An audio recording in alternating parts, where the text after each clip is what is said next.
Shabbat Shalom, hermanos de Camino a Sion, Miami, y Shabbat Shalom a todos nuestros hermanos que se unen en las ciudades donde se conectan. Estamos entrando ya en este momento, en 20 minutos, al Shabbat. El sol caerá aquí en la ciudad de Miami a las 5:42 de la tarde y así empezamos este maravilloso tiempo y espacio diseñado por el Señor para nuestro deleite, para deleitarnos en las cosas que no son domésticas ni eh, convencionales, no, para deleitarnos en las cosas que no son de este mundo, que vienen de lo eterno, del Creador. Así que vamos a orar y vamos a poner este tiempo maravilloso en sus manos.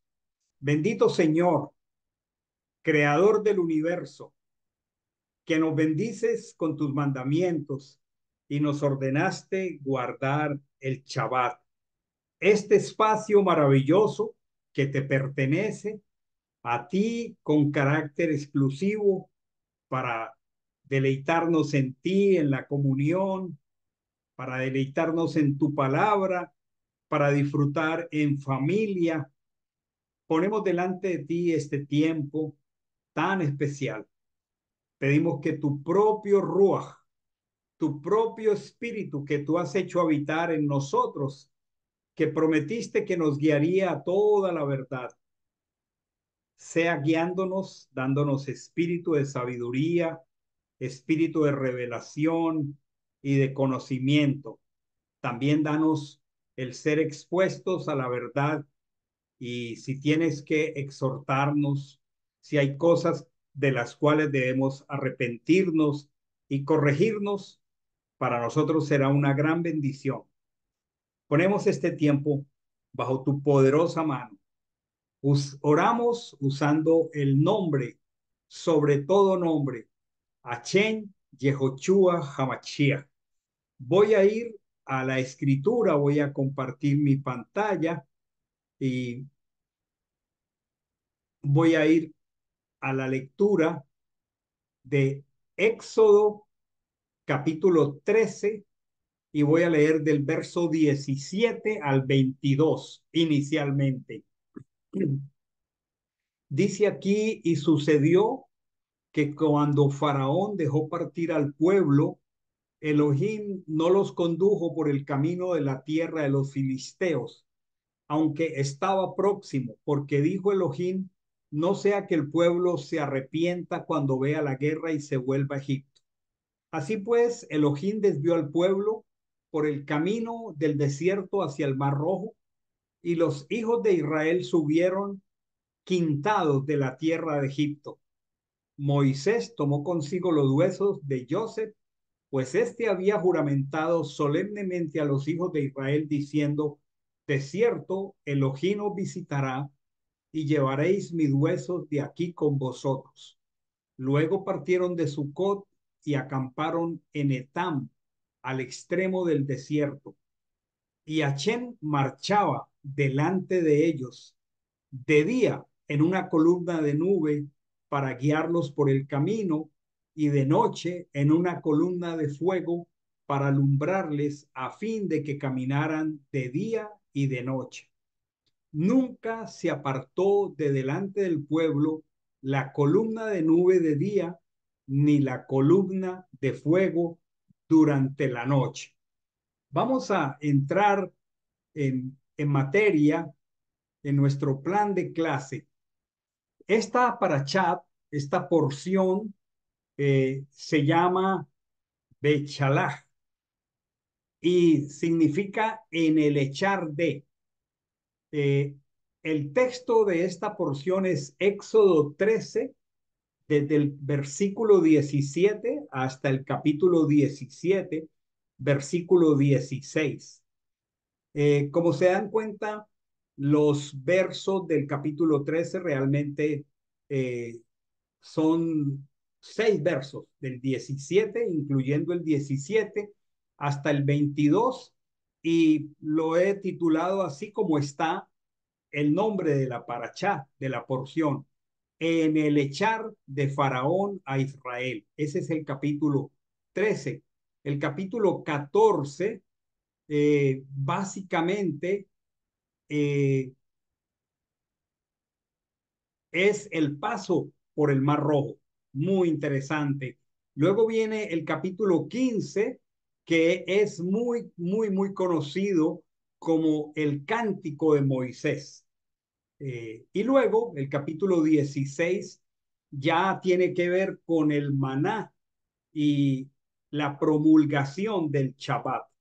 Vamos a ver porción por porción de esta enseñanza. Vamos a nuestro panorama, que ya acabo de hacer un resumen panorámico, y vamos a mirar la lectura que inicialmente hice. Hay un propósito inicial de Hachén con Israel al sacarlos de la tierra de Egipto, y es, en primer lugar, y eso es muy importante, es restaurar a su pueblo. Recordemos que su pueblo ha estado cerca de 200 años en esclavitud, y la esclavitud deja huellas muy profundas. Entonces, se va a ver muy de comienzo en la salida de Egipto que el propósito del Señor es restaurar y habilitar a sus hijos. Dice el verso 17: sucedió que cuando Faraón dejó partir al pueblo, Elohim no los condujo por el camino de la tierra de los filisteos, aunque estaba próximo, porque dijo Elohim: no sea que el pueblo se arrepienta cuando vea guerra y se vuelva a Egipto. Vamos a revisar esta frase que también la vimos en Berechit capítulo 6, cuando dice que se arrepienta. Eh, Aquí dice: no sea que se arrepienta el pueblo cuando vea la guerra. Cuando revisemos el glosario primero, dice aquí la palabra que aparece para arrepienta en esta traducción. Tengamos en cuenta que estas son traducciones, pero nosotros tomamos la oportunidad de ir a la versión hebrea. Y en la versión hebrea aparece el verbo naham. Naham es la transliteración al español y significa consolar. Entre otras cosas, lo interesante del hebreo es que una misma palabra puede tener muchos sentidos, y la clave es, para su entendimiento, es en primer lugar la armonía teológica, que supone que el traductor domine toda la escritura desde el antiguo, mal llamado Antiguo Testamento, hasta el Nuevo Testamento, y que él procure que esa traducción sea armónica con el texto de toda la escritura. Y por eso habíamos revisado que Dios no se arrepintió, porque Dios no se arrepiente. Y qué hermoso que la connotación de Naham es consolar, y consolar que da origen a un nombre de Mashiach, que es restaurar, ¿sí? El nombre de Mashiach es Menahem, y Menahem es consolador. Y Menahem, consolar o consolador, implica restaurar. Entonces, el texto está realmente diciendo: no es que el pueblo se arrepienta cuando vea la guerra. No, el texto, el sentido hebreo es que a menos que el pueblo sea consolado, o sea, a menos que el pueblo sea restaurado, va a ser muy difícil en ese momento de la salida de Egipto que el pueblo enfrente la guerra.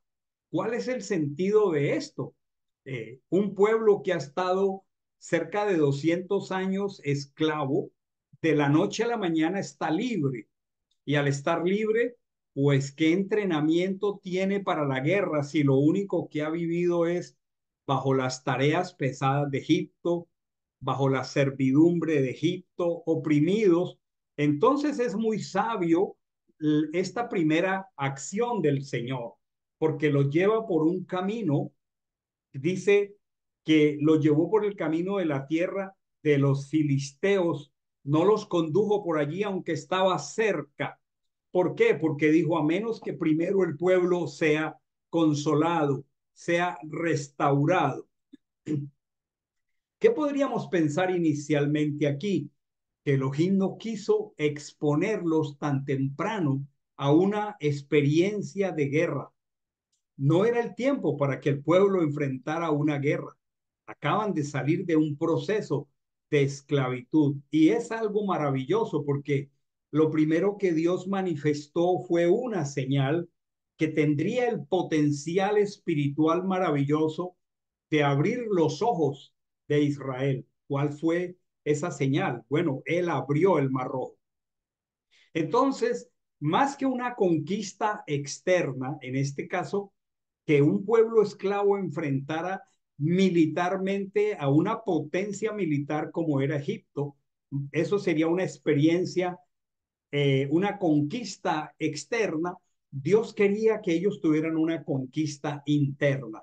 ¿Y cuál era esa conquista interna? Que vieran ese milagro eh, frente al mar.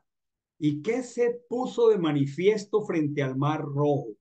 Muy claro, acordémonos que hay una confrontación espiritual entre el símbolo de Hasatán, que es Faraón, y Achén, el creador.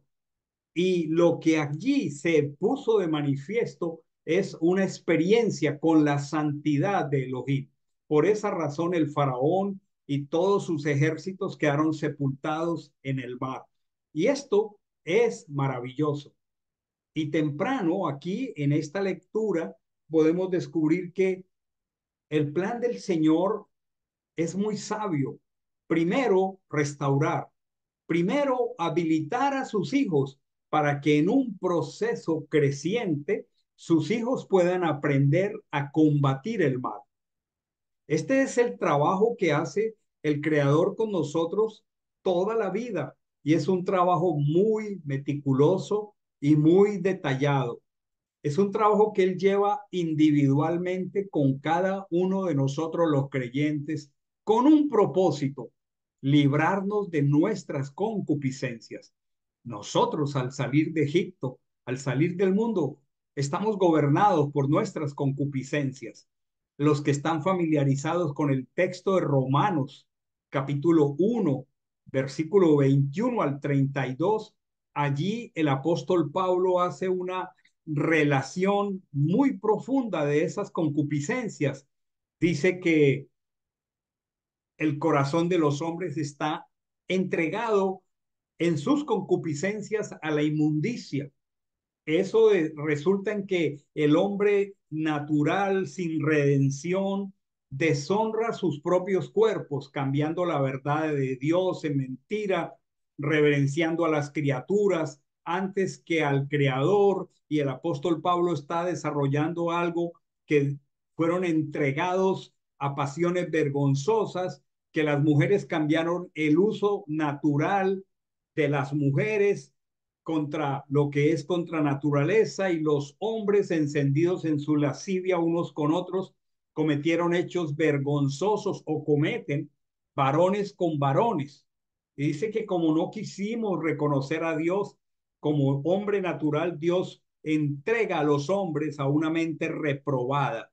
Dice, atestado de toda injusticia, perversidad, avaricia, maldad, colmados de envidia, homicidio, contienda, engaño, malignidad, murmuradores, detractores, insolentes, soberbios, jactanciosos. La lista de nuestras concupiscencias antes de que el Señor nos redima es interminable. Y lo peor, tienen el poder de gobernarnos. El verso 21 y 22 contiene una frase maravillosa. Recordemos que el Señor ha redimido a Israel y entonces acaba de salir de Egipto, todavía ni siquiera ha enfrentado al faraón y el Señor dice, marchaba delante de ellos de día, en una columna de nube durante el día para guiarlos en el camino y de noche en una columna de fuego para alumbrarles. Qué precioso. A fin de que caminaran de día y de noche. Dice, nunca se apartó de delante del pueblo la columna de nube de día ni la columna de fuego durante la noche. Esta es la introducción de esta porción, pero vamos directamente a leer este texto. Habló, esto ya es el capítulo 14 del 1 al 4 y vamos a ver el paso del Mar Rojo. Esta porción de esta semana nos va a poner frente a una realidad espiritual muy propia del ser humano caído. Y es interesante, el Señor ya los ha sacado de Egipto, ya físicamente no están en Egipto, Faraón los ha echado, ahora son libres, pero es que eso acaba de ocurrir unas horas posteriores a la celebración del Pésach y tienen 200 años de esclavitud en su mente, en sus reacciones, en sus acostumbramientos, todo es una mentalidad de esclavos. Ahora somos libres, pero eso no indica que de la noche a la mañana nosotros empecemos a vivir en la plenitud del Señor y del Espíritu. Por eso dice aquí algo que va a ser el común denominador de esta porción. Y en todo esto, lo más seguro es que todos nosotros podemos vernos retratados, reflejados. Miren esto. Habló a Chena Moché diciendo, habla a los hijos de Israel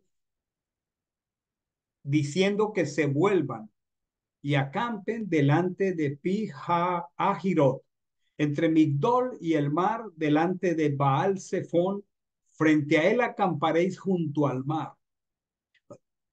Y Faraón dirá de los hijos de Israel, ellos están extraviados por el país, el desierto los encerró. Dice, yo endureceré el corazón de Faraón y los perseguirá. Entonces seré glorificado por medio de Faraón y de todo su ejército, y sabrán los egipcios que yo soy Achén, y ellos hicieron así. El Señor, por un lado, los lleva por un camino y los pone frente al mar. El Señor sabe lo que está haciendo. El faraón dirá, los hijos de Israel están extraviados por el país, el desierto los encerró, pero el propósito de Dios era que ellos vieran el poder de él frente a Faraón y el mar. Entonces dice la escritura, yo seré glorificado.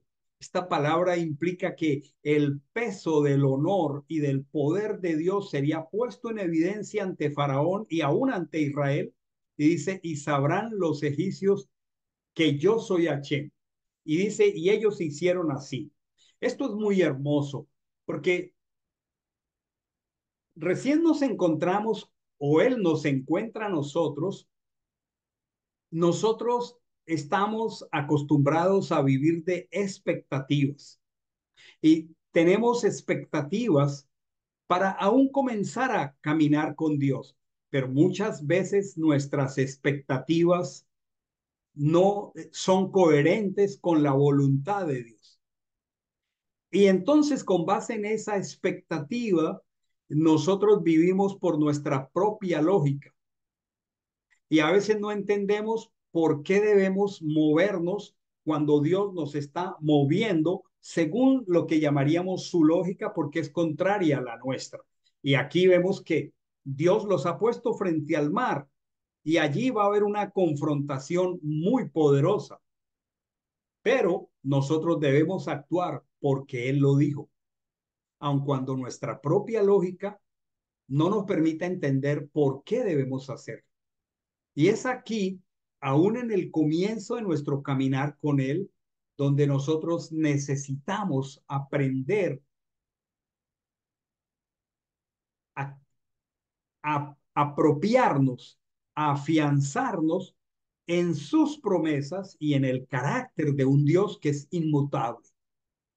La escritura dice que Elohim marchaba delante de ellos de día en columna de nube, de noche en columna de fuego para alumbrarles el camino. La escritura dice, Elohim nunca se apartó delante del pueblo. Entonces, si Elohim está conmigo, ¿qué importa que yo esté frente al mar y detrás de mí el ejército más poderoso sobre la tierra? Si Elohim está conmigo, pero al comienzo nosotros hemos aprendido a vivir por lo que vemos y por lo que oímos. Dice aquí la promesa, nunca te dejaré. Y por eso el Señor está diciendo que nunca, la escritura está diciendo que Hachén nunca se apartó delante del pueblo. El verso 14, capítulo 14, versos 5 al 8, dice, y fue anunciado al rey de Egipto que el pueblo había huido. Dice, y fue trastocado el corazón de Faraón, el de sus siervos contra el pueblo, y dijeron, ¿qué es esto que hemos hecho? ¿Por qué hemos dejado ir a Israel de nuestra servidumbre? Entonces dice, aparejó su carro, tomando consigo a su pueblo, tomó 600 carros escogidos y todos los carros de Egipto con capitanes sobre todos ellos. Y aquí dice una palabra que ya revisamos la semana pasada, endureció a Chen el corazón de Faraón. No, el Señor no endureció el corazón de Faraón. Faraón mostró la realidad de la dureza de su corazón. Dice, quien persiguió a los hijos de Israel. Pero aquí hay una palabra hermosa, producto de la presencia de Dios. Dice, pero los hijos de Israel habían salido con mano exaltada. Esta es una frase maravillosa. En hebreo esto se dice Beyad Ramá, que implica que salieron públicamente, a la vista de todos. Esta es una afirmación muy conocida también cuando el famoso Finés, que el nombre hebreo es Pinjas, atravesó con su espada al israelita y a la midianita que estaban en fornicación a los ojos de Israel. Y la escritura dice que Pinjas con mano alzada, o sea, de Yad Ramá, o sea, a vista de todo Israel, hizo este acto. O sea que fue un acto público. Y dice aquí el texto, los egipcios los persiguieron con todos los caballos, los carros, con sus jinetes, su ejército, y los alcanzaron mientras acampaban junto al mar. Dice, estaba ya cerca Faraón. Esto es en el verso 10, capítulo 14, cuando los hijos de Israel alzaron sus ojos y he aquí los egipcios venían en su persecución. Entonces los hijos de Israel temieron en gran manera y clamaron a Chen y dijeron a Moisés, por no haber sepulcros en Egipto, ¿nos tomaste para morir en el desierto? ¿Qué es esto que nos has hecho al sacarnos de Egipto? ¿No es esta la advertencia que te hicimos en Egipto? ¿No es esta la advertencia cuando te dijimos renuncia a nosotros para que sirvamos a los egipcios? Pues mejor es para nosotros servir a los egipcios que morir en el pecado. Perdón, que morir en el desierto.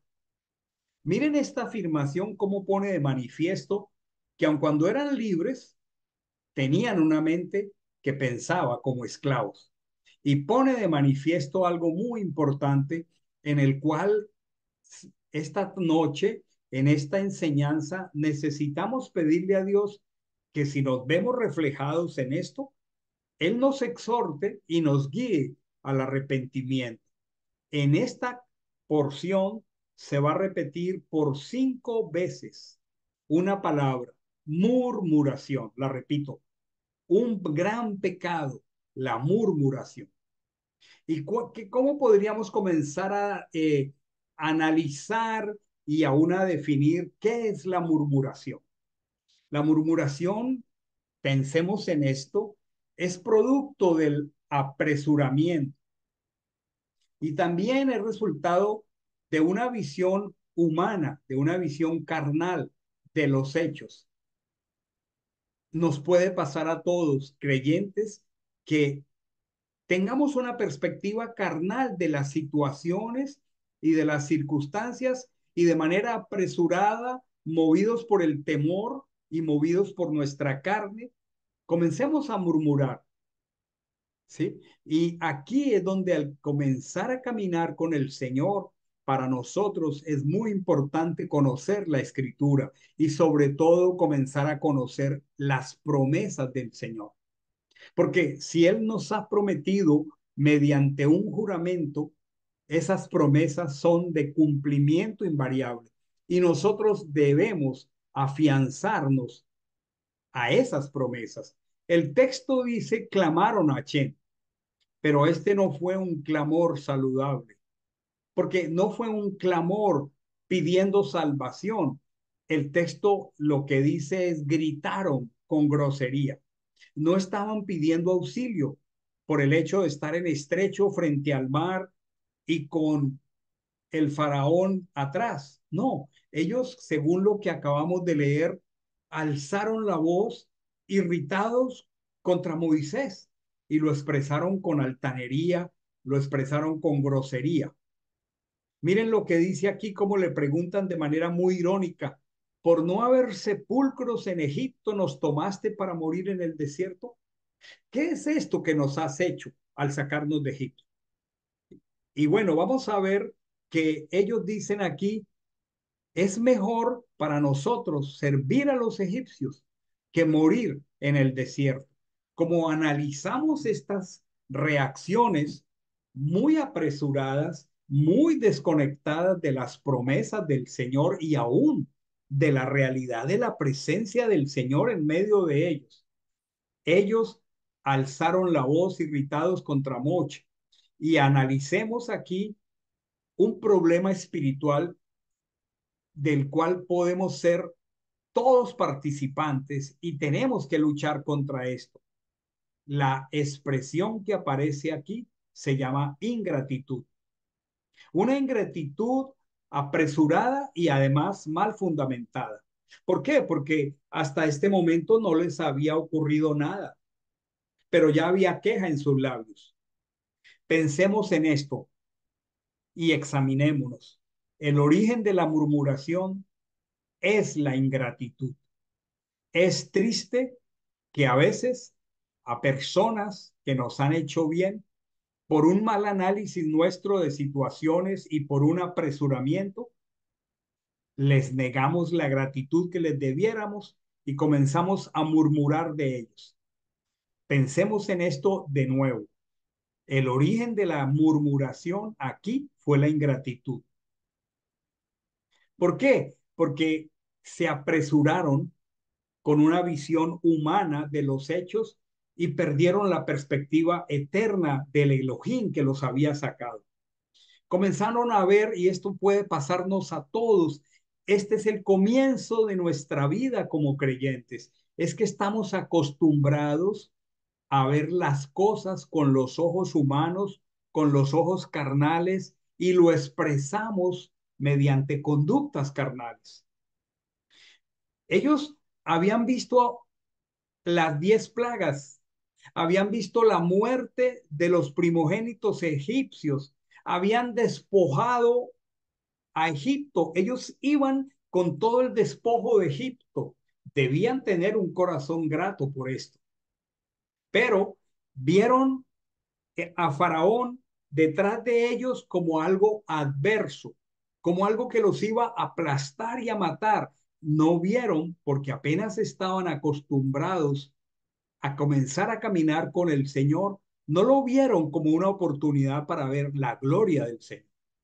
Miren esto, nosotros necesitamos ver las dificultades cuando tenemos la presencia de Dios y cuando conocemos sus promesas. Nuestras dificultades no son algo adverso.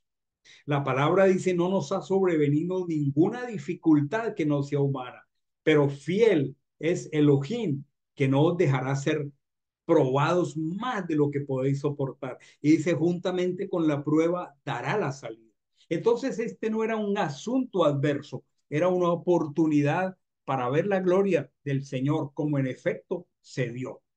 La murmuración, para que vamos construyendo este concepto espiritual, muy negativo, pero que tenemos que revisarnos para liberarnos de él. La murmuración en esta situación implicó incredulidad. ¿Qué es la incredulidad? La incredulidad es ver las cosas con el lente, con los ojos de la carne. El apóstol Pablo ya en Primera de Corintios dice que para el hombre carnal las cosas espirituales son locura, no las puede entender. ¿Sí?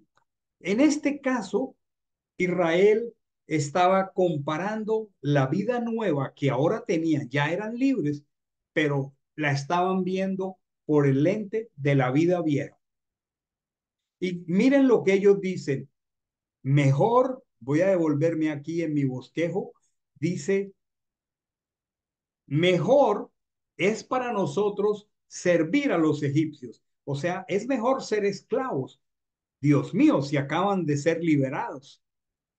Y dicen, es mejor ser esclavos de los egipcios que morir en el desierto. O sea, están mirando la vida con los lentes de la carne, sin una visión eterna, con ojos humanos, bajo una conducta carnal. No están viendo las oportunidades para que Dios manifieste su poder, sino están viendo todo adverso. ¿Sí? Y miren lo que está diciendo aquí el Evangelio. Vamos al Evangelio a dos textos, Segunda de Corintios 4:18 y Juan 15:19. Vamos al Evangelio. Segunda de Corintios 4:18 es muy hermoso. Es precioso cómo conectamos la Torá con el Evangelio. ¿Cómo podemos ver la Torá con los ojos del Evangelio? Porque el Evangelio es la versión policromada de la Torá. Tiene un brillo poderoso porque el Evangelio es Mashiach mismo. Y aquí el Evangelio nos dice, no mirando nosotros las cosas que se ven. Todos nosotros, mientras estamos prisioneros de la vieja naturaleza y de la carne, la esclavitud del pecado y de la carne, juzgamos las cosas por lo que ven los ojos. Pero la escritura está exhortando no mirando las cosas que se ven, sino las que no se ven. Y aquí hay un planteamiento espiritual, porque las cosas que se ven son temporales, pero las que no se ven son eternas. Y aquí hay un paradigma espiritual maravilloso que todos los creyentes necesitamos apropiar. Todo lo que vemos, mire a su alrededor, todo lo que está aquí alrededor de esta habitación, este computador, mi celular, mi escritorio, mi impresora, este cuadro, esta lámpara, otras lámparas, todo esto que está aquí, yo lo puedo ver, tiene una característica, es temporal. Esa lámpara mañana se daña, este computador se daña, este escritorio se deshace. Todo lo que vemos es temporal y esa es una manera de juzgar bajo la carne. Es que ciframos nuestra confianza en lo que se ve, pero lo que se ve es temporal. Pero el Señor nos ha llamado a un mundo que es muy real, pero no se ve. Y lo que no se ve, el Creador, las cosas que no se ven son eternas. Y aquí entra un aprendizaje y un reprogramarnos del paradigma de Egipto, del paradigma del mundo al paradigma de Mashiach. Por eso, Juan 15:19, el otro texto del Evangelio dice, si fuerais del mundo, el mundo amaría lo suyo. Pero como no sois del mundo y el mundo es Egipto es una tipología del mundo. Ya no somos de Egipto, ya no somos del mundo, sino Él nos eligió de entre el mundo y por eso el mundo nos aborrece. Dos textos maravillosos para conectar aquí entonces la Torá con el Evangelio. La murmuración de Israel en este momento evidenció, puso de manifiesto una dependencia muy pobre de Dios. No sabían depender de Dios. Habían estado esclavos. Ahora que el Señor nos ha sacado de Egipto, nosotros necesitamos aprender a depender de Dios. Miren esto, habían visto las 10 plagas, habían visto la muerte de los primogénitos, habían despojado Egipto. Esto es, apenas salen la noche de Pesa y esto todo está fresco. Las 10 plagas, bueno, habrán tardado cerca de un año. La muerte de los primogénitos pasó la noche de Pesa y Israel fue desposeyendo a Egipto. Las personas les daban todo, sus propiedades, alhajas, lino, todo eso lo llevan en sus manos, pero ellos aún así están expresando, es mejor para nosotros servir a los egipcios que morir en el desierto. Aquí hay un apresuramiento muy grande en la murmuración. Lo primero que nosotros tenemos que aprender es a no conectar tan rápido lo que pensamos con lo que decimos. Aquí con el Señor vamos aprendiendo a pensar primero en las promesas y entonces no evaluamos las situaciones difíciles por lo que vemos, sino por las promesas. Y miren qué tan apresurada la evaluación y tan rápida expresada la murmuración que el razonamiento era, mejor esclavo vivo. Sí, yo quiero seguir viviendo, pero esclavo. Mejor eso que estar libre y aún morir. Pero es que eso no iba a pasar. Entonces, desde temprano, nosotros necesitamos reconocer que hemos vivido muchos años en Egipto y hemos abrazado la cosmovisión, el paradigma de Egipto. Y tenemos en nuestra mente, en nuestras memorias, en nuestra historia, el modelo de Egipto. Pero ahora el Señor nos va a entregar por la Torá, por la palabra, el modelo de Mashiach. Entonces, el modelo de Egipto tiene unas premisas y fíjense que la mayoría del tiempo nosotros estamos aferrados a ese modelo porque hace parte de una cosmovisión que aprendimos en la escuela, en la familia, con los amigos, en el ambiente laboral. Y la idea es, en el modelo de Egipto es, tú tienes que ganar. Escuchen todas las grandes conferencias de los motivadores de este mundo y te dicen, tú eres un ganador, tú estás aquí para triunfar. Y a veces hasta le mezclamos un poco de espiritualidad. Tú eres hijo de rey, tú eres una princesa del Señor, tú eres bendecido, siempre bendecido. Claro, armados de estos paradigmas mentales, entonces tenemos una dificultad mental, es que no queremos perder. Ese es el modelo de Egipto. Y por eso vemos que porque la gente no quiere perder, entonces tenemos que demostrar que tenemos la razón, que somos muy inteligentes, que somos muy sagaces, pero ese no es el modelo de Mashiach. Y claro, ellos han vivido 200 años bajo el modelo de Egipto y ahora ya están en un territorio nuevo, pero tendrán que aprender a caminar. ¿Cuál es el modelo de Mashiach?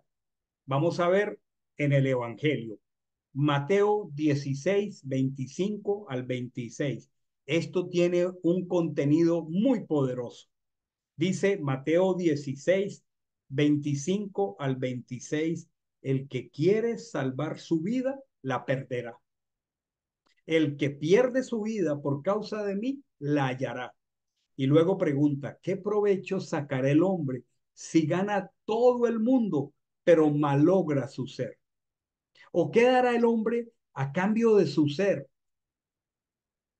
Es un modelo opuestamente diferente. ¿Qué dará el hombre a cambio de sí?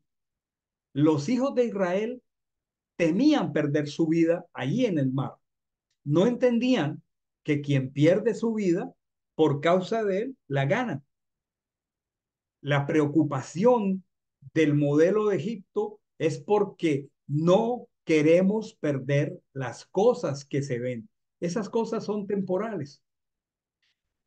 Todo el sistema de valores de Egipto está enfocado en lo que se ve. Todo el sistema de valores de Egipto está enfocado en lo temporal. Por eso el apóstol Pablo en primera de Timoteo dice que las riquezas son inciertas, por lo tanto no podemos confiar en ellas. Es claro, porque es lo que se ve, todo lo que se ve es temporal. A cambio, el sistema de valores del reino está enfocado, esto es muy importante comprenderlo, en lo que no se ve, en lo que es eterno. En un momento, en la historia de Daniel y sus tres amigos en Babilonia, ellos tenían la amenaza de ser echados al horno de fuego si no se arrodillaban y rendían adoración a los ídolos babilónicos. Y el rey Nabucodonosor los está amenazando y es muy hermosa la respuesta que ellos le dan. He aquí, nuestro Dios, a quien servimos, él tiene poder para librarnos del horno de fuego y librarnos de tus manos. Eso es una realidad con H. Él puede librarnos, pero ellos le dicen, y aunque no lo haga, si no quiere librarnos, si vamos a morir aquí por causa de obedecerlo a Él, entiende que tampoco daremos culto a tus dioses, ni nos postraremos ante la estatua que hiciste levantar. Esto es muy, muy precioso porque ya esta es una evidencia de un cambio de paradigma que gobierna una vida. Vamos al Evangelio en Filipenses 3, del 7 al 8. Voy a leerlo aquí y es muy poderoso, lo voy a explicar. Está hablando el apóstol Pablo. Dice, pero cuantas cosas eran para mi ganancia, las he estimado como pérdidas por amor a Mesías, a Mashiach. Y ciertamente aún considero todas las cosas como pérdida por la superioridad del conocimiento de Yehoshua HaMashiach, mi Señor, por el cual perdí todas las cosas y las tengo aquí, dice, por estiércol para ganar a Mashiach. Esto es poderoso. Este ya es un cambio de paradigma y de cosmovisión entre el paradigma de Egipto que me mantiene esclavo y que no puedo perder una, al paradigma de Mashiach. El apóstol está diciendo todo lo que para mí era ganancia. ¿Qué estaba ganando Pablo? Estaba ganando un tremendo estatus en medio de los fariseos de su época. ¿Por qué ganaba estatus delante de los fariseos? Porque él estaba persiguiendo a los creyentes en Mashiach. Así que entre más creyentes en Mashiach él perseguía, mayor era su estatus ante los fariseos. Pero ganaba estatus en el mundo, pero perdía estatus ante Mashiach. No tenía oportunidad con esa conducta de tener la ganancia de conocer a Yehoshua. Cuando dejó de perseguir a los creyentes, entonces él está diciendo, ahora considero todas esas cosas son perdidas, porque ahora lo que estoy ganando es conocer a Yehoshua. Y dice, tengo todas las cosas que eran ganancia para mí, todo lo que el mundo bajo ese paradigma me ofrecía, son como estiércol, porque ahora mi deseo es ganar a Mashiach. Y esto es muy, pero muy importante. Ya son dos paradigmas en conflicto. Ahora, vamos a continuar leyendo el verso 13 y 14. Estoy en el capítulo 14 de Éxodo. Dice, pero Moisés respondió al pueblo, no temáis. Estad firmes y ved la salvación que el Señor hace hoy por vosotros, porque los egipcios que viste hoy no los volveréis a ver nunca más. Achén luchará por vosotros y vosotros quedaos quietos. Bueno, aquí aparece una maravillosa enseñanza del Creador para Israel y para todo su pueblo, el Israel del Señor. Y es el primer principio necesario de entender, que se llama la guerra espiritual. Y hay mucho que aprender acerca de la guerra espiritual, porque esta no es una guerra por causa nuestra, es Hashem el que pelea por nosotros. Él les está diciendo, ved la salvación de Hashem. Y luego dice que Él hace por vosotros. Aquí el lenguaje está hablando de algo eterno. En ese momento, frente al Mar Rojo, esta salvación no es visible a sus ojos. ¿Por qué? Porque tienen el mar delante y porque tienen a Faraón atrás. Pero el Señor les está diciendo, ved la salvación que Hashem hará por vosotros. Es algo espiritual. Lo único que están contemplando sus ojos es lo que se ve, Faraón. Pero la promesa dice, los egipcios que visteis hoy, o sea, lo temporal, lo que se ve, dice, no los volveréis a ver nunca más. Esto es maravilloso. La escritura dice, el mundo y sus deleites pasan, pero el que hace la voluntad de Dios permanece para siempre. ¿Qué es lo que vemos? Nos produce en este mundo un supuesto nivel de seguridad a muchas personas. Todo lo que se ve, aún tristemente a muchos como creyentes, les produce un supuesto nivel de seguridad. ¿Qué dice el Evangelio en Primera de Corintios 2:9? Dice, antes bien, como está escrito, cosas que ojo no vio, ni oído yo, ni han subido en el corazón del hombre, son las que Dios preparó para los que le aman. Muy bien, entonces, este es el análisis de este capítulo 14. El capítulo 15 no lo voy a tocar por falta de tiempo. Es como un paréntesis tanto histórico como profético y se llama el cántico de Moisés. Y es maravilloso porque el Señor les está diciendo, no temáis, no temáis, ustedes no van a volver a ver a los egipcios nunca más, pero ellos están murmurando. Y efectivamente, ya sabemos que en el mar pereció Faraón y sus carros escogidos y todo su ejército. Entonces el capítulo 15 es un paréntesis, es el cántico de Moche. Cantaré a mi Señor, pues él triunfó con gloria, al caballo, al jinete echó en el mar. Hay una declaración poderosa, pero también hay una profecía, porque toda esa parte está expresada en presente, pero es futura, porque Israel todavía está sin ir a conquistar, pero ya el Señor está diciendo que van a poseer la tierra de Canaán y que contra todas las mentiras de Hasatán ellos van a tomar posesión. Pero lo dejo ahí solamente a grosso modo. El capítulo 15, en el versículo 22 y 24, lo leo, dice, y Moisés hizo que Israel partiera del Mar Rojo. Ya Faraón es historia, está sepultado, sus carros ya no existen, ya nadie los está persiguiendo. Pero miren, Moisés hizo que Israel partiera del Mar Rojo y salieron al desierto y anduvieron 3 días por el desierto y no hallaron agua y llegaron a Mara, pero no pudieron beber las aguas de Mara porque eran amargas. Por eso llamó su nombre Mara y aquí dice, y murmuró el pueblo contra Moisés diciendo, ¿qué beberemos? Esta porción, toda la porción, podríamos llamarle murmuración y más murmuración y más murmuración. Esta narración cubre menos de 50 días, todavía no han llegado al monte Sinai.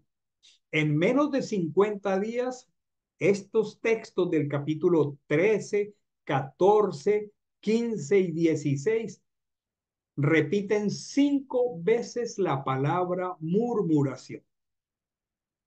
Y tiene un sentido muy importante de parte de Dios, porque nada en la escritura está escrito por porque a Dios se le ocurrió o por casualidad. No, la escritura se convierte en un testimonio para nosotros, para que nosotros no repitamos los fracasos espirituales de otros.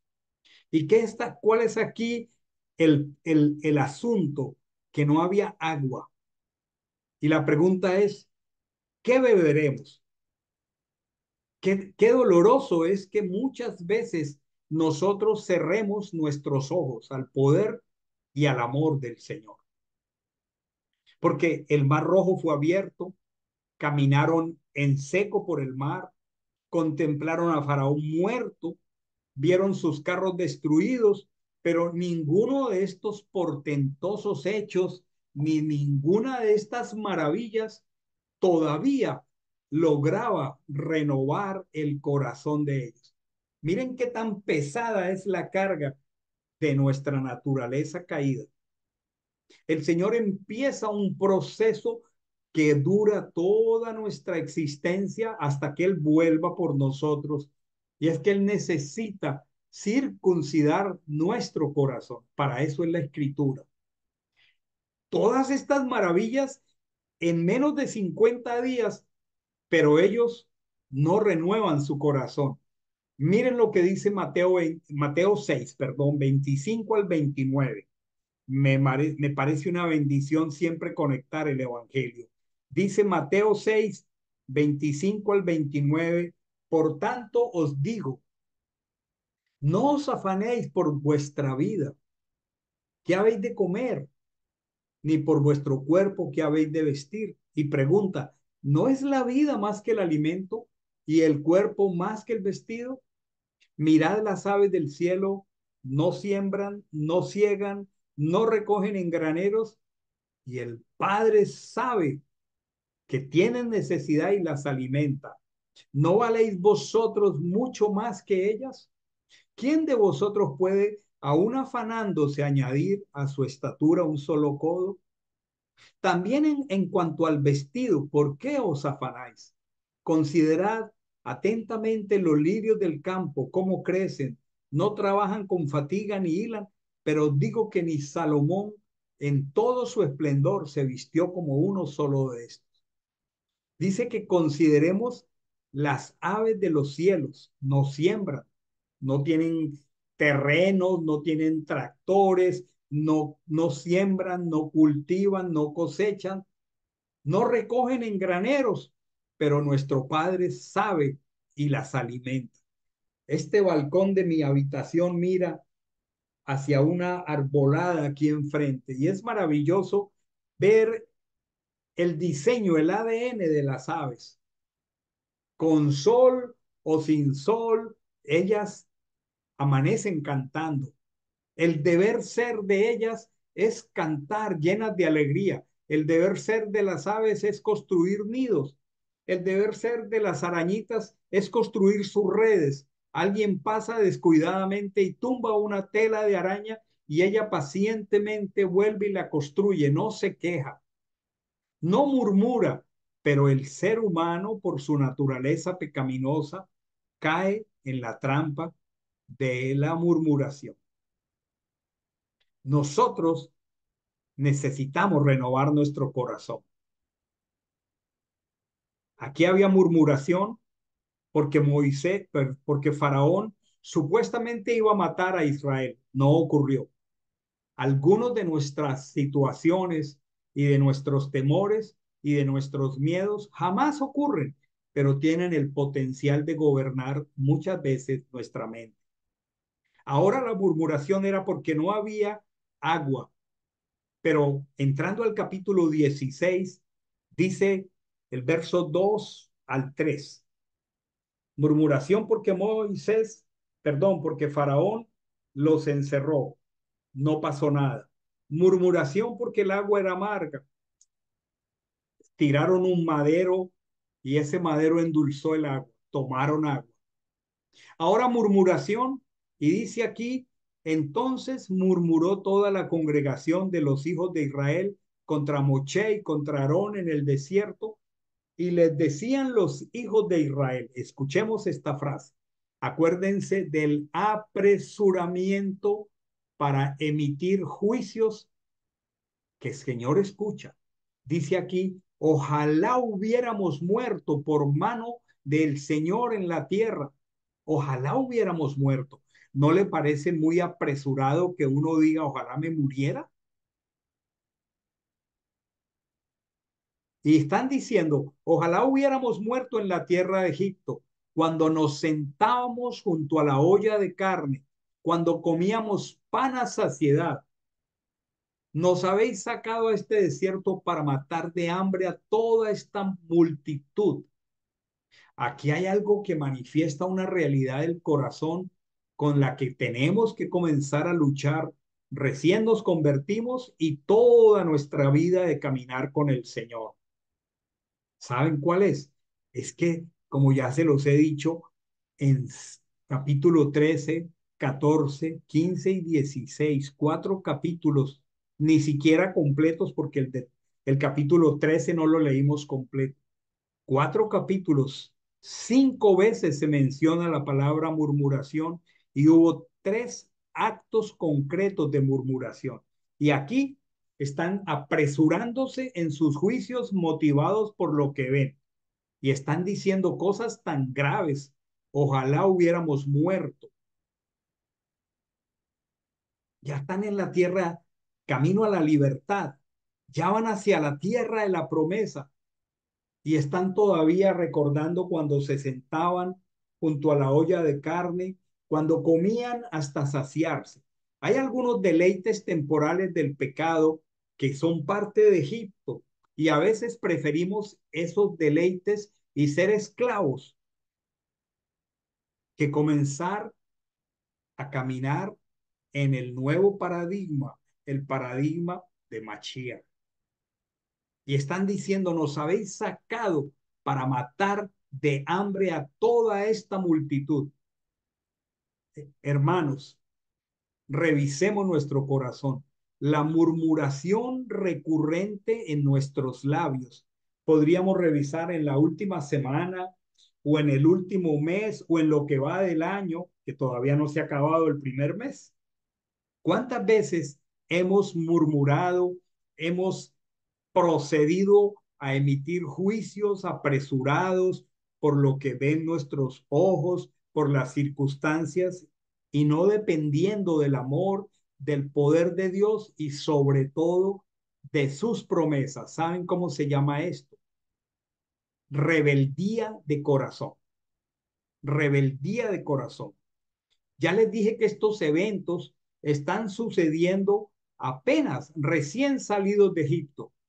Si tomamos la salida de Egipto y la ponemos en un pequeño cronograma en el tiempo, en los primeros 50 días se tardaron para llegar al monte Sinai y allí fue entregada la Torá. Todos estos eventos ocurren en menos de 50 días.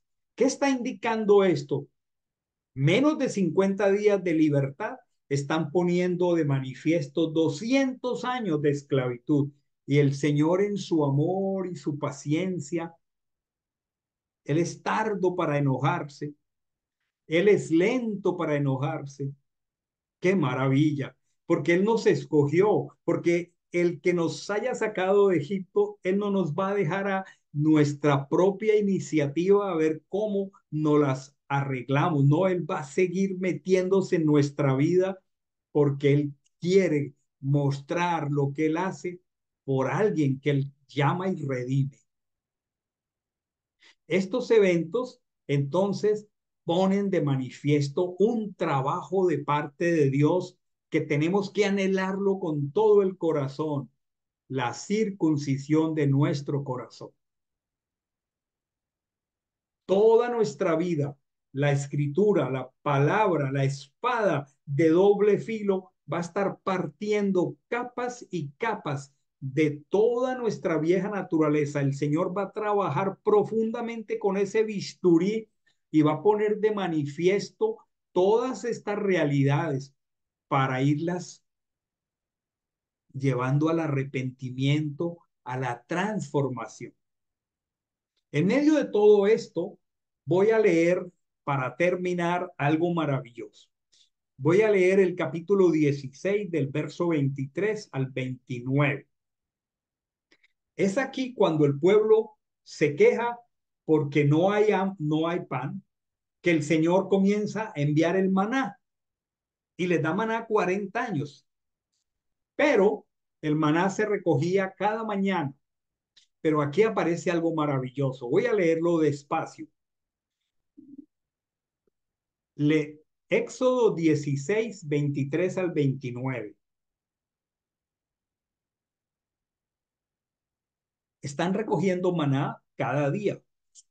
Y el Señor les está diciendo aquí, esto es lo que Hachén ha explicado. Mañana es Shabbat, como ahora, ya estamos en Shabbat. Shabbat santo para Hachén. Está hablando del maná que están recogiendo cada día y está diciendo lo que habéis de hornear. Ese maná lo horneaban, dice, hornead, y lo que habéis de cocinar, cocinad, y todo lo que sobre, depositadlo para conservarlo hasta la mañana, porque al otro día es Shabbat. Aquí dice mañana es Shabbat. Dice, y lo depositaron hasta la mañana, como Moisés había ordenado. Y dice, y no hedió, no tomó mal olor, no se fermentó, no se pudrió. Recuerden que los que recogieron más maná, el que podían comer, hedió y crió gusanos, pero ahora es Shabbat. Y lo que ellos guardaron de un día para otro no hedió ni tuvo gusano. Y Moche dijo, comedlo hoy porque es Shabbat. Y hay una frase maravillosa, es Shabbat para Hachén. Hoy no lo hallaréis en el campo. Quiere esto decir que en el día de Shabbat no hubo maná. Y el verso 26 dice, 6 días lo recogeréis, pero en el séptimo día el Shabbat no lo habrá en él. No habría maná en el séptimo día. Sin embargo, aconteció que algunos del pueblo salieron a recoger en el día séptimo y no encontraron. Por lo que Hachén dijo a Moche, ¿hasta cuándo rehusaréis guardar mis mandamientos y mis instrucciones? Mirad que os di el Shabbat. Por tanto, en el sexto día se os da pan para 2 días. Cada uno se quede en su sitio y nadie salga de su lugar en el séptimo día. Esto es maravilloso.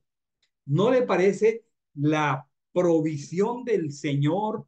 Porque todos sus mandamientos tienen como parámetro principal que nosotros vivamos por los mandamientos.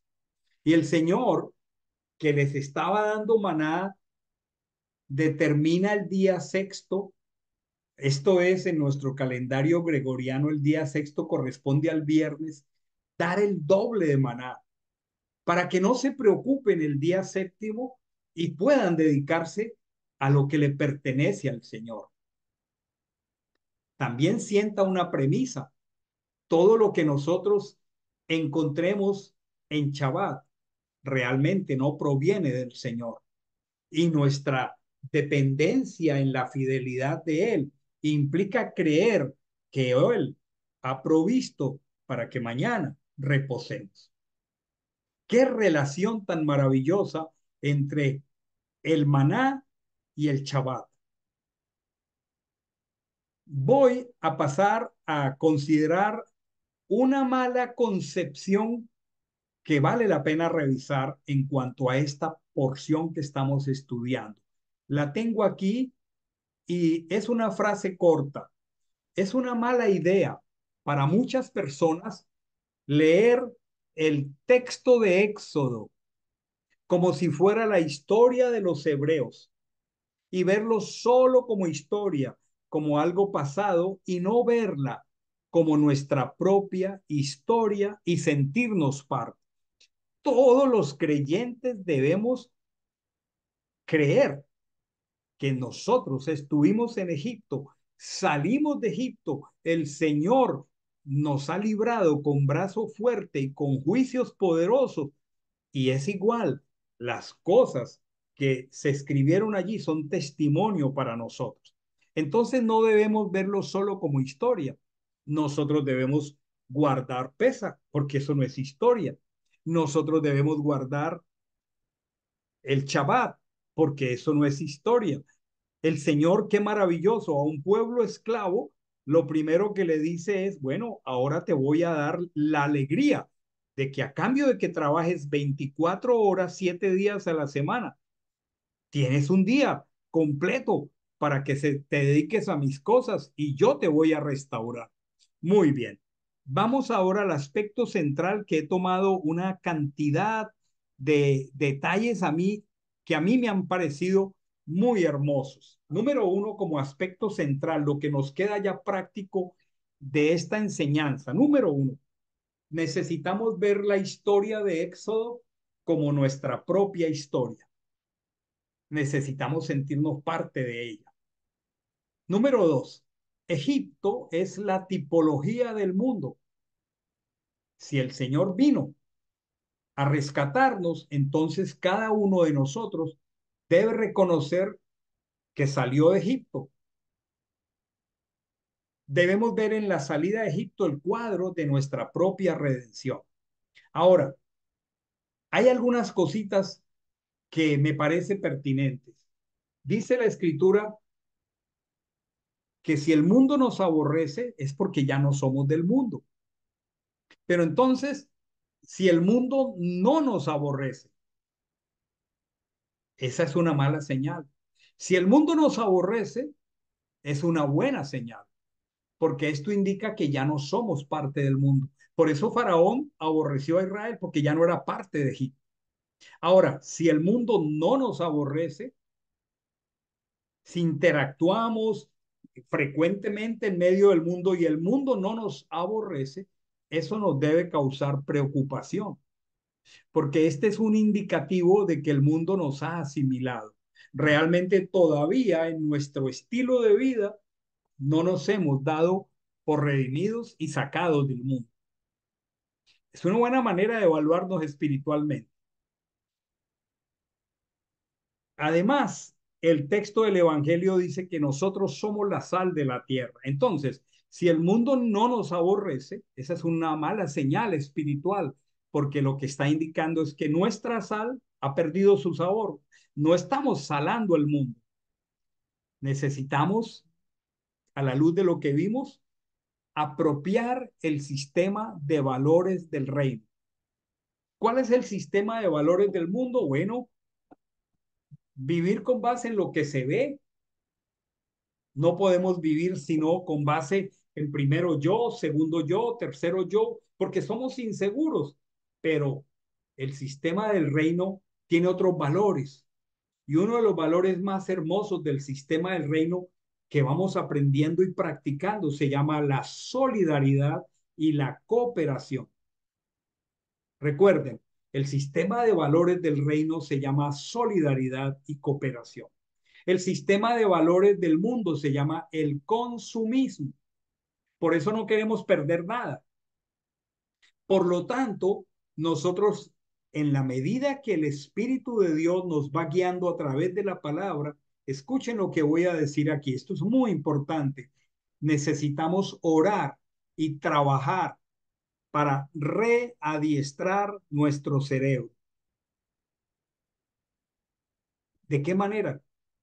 En el mundo podemos tener pérdidas. No es lo más grave, no nos va a acabar el tener una pérdida. Y al readiestrar la mente, necesitamos entender a la luz de el texto del apóstol Pablo que cuantas cosas eran para él ganancia, ahora las estima como pérdida, lo que significa ganancia para el mundo puede significar una pérdida en nuestra relación y comunión con Mashiach. Si estamos ganando de todo en el mundo, mucho cuidado, no sea que eso esté significando pérdida en nuestra relación y comunión con Mashiach. Hay un principio del pensamiento bíblico hebreo muy bello que lo quiero decir aquí, porque esta es la parte de la aplicación práctica. Voy a decirlo despacio. Sea la pérdida causada por una ordenanza o por un mandamiento, a veces por guardar un mandamiento, eso puede significar una pérdida ante el mundo. Sea la pérdida causada por una ordenanza o un mandamiento como una recompensa en el reino de los cielos. Y sea la ganancia generada, escuchen, por una transgresión como una pérdida. Porque a veces transgredimos mandamientos para ganar en el mundo, pero en el reino estamos perdiendo comunión, amistad con Dios. Repito despacio, sea la pérdida causada por una ordenanza o un mandamiento como una recompensa y la ganancia generada por una transgresión como una pérdida. Lo que se pone de relevante aquí en esta enseñanza es que nosotros necesitamos aprender a vivir de sus promesas y aprender a no poner los ojos solo en lo que se ve. También aprendimos que necesitamos entender que la guerra que vivimos es de Hachén y no nuestra. Él libra nuestras batallas. Por lo tanto, necesitamos aprender, y de eso se trata nuestro caminar con Él, a depender del Creador, así como las aves del campo. No perdamos tanto tiempo enfocados en lo pasajero. Necesitamos readiestrar nuestro cerebro. Escuchemos esto, me parece maravilloso. Necesitamos readiestrar nuestro cerebro para que desee ocuparse de lo eterno. Al practicar la lectura del Shabbat y al dedicarnos en Shabbat a esto, estamos readiestrando nuestro cerebro para que desee ocuparse de lo eterno. En este tiempo de Shabbat no hablamos de negocios, en este tiempo de Shabbat no hablamos de deleites, aparte del deleite de lo que el Señor nos entrega, porque nos estamos ocupando de lo eterno. Amigos, todo el sistema del mundo está hecho de cosas removibles. El mundo está diciendo que lo único seguro que tenemos en el mundo es el cambio. Pero saben, todas las cosas removibles un día van a ser quitadas para que venga lo inconmovible. Pero que no nos coja cuando ya venga lo inconmovible completamente faltos de destreza para vivir ocupados de lo eterno. Que el Señor les bendiga a todos, que me bendiga a mí por entender estas verdades y poderlas comunicar y nos dé entendimiento en todo sobre esta preciosa enseñanza. Que Él nos libre de la murmuración y que Él nos libre de juicios apresurados que denotan enfoque equivocado, lejos de las promesas eternas del Señor. Que tengan un tiempo maravilloso de deleite. Nos vemos mañana al cierre de Shabbat a las 5 de la tarde. Shabbat Shalom a todos mis hermanos. Bendiciones para todos.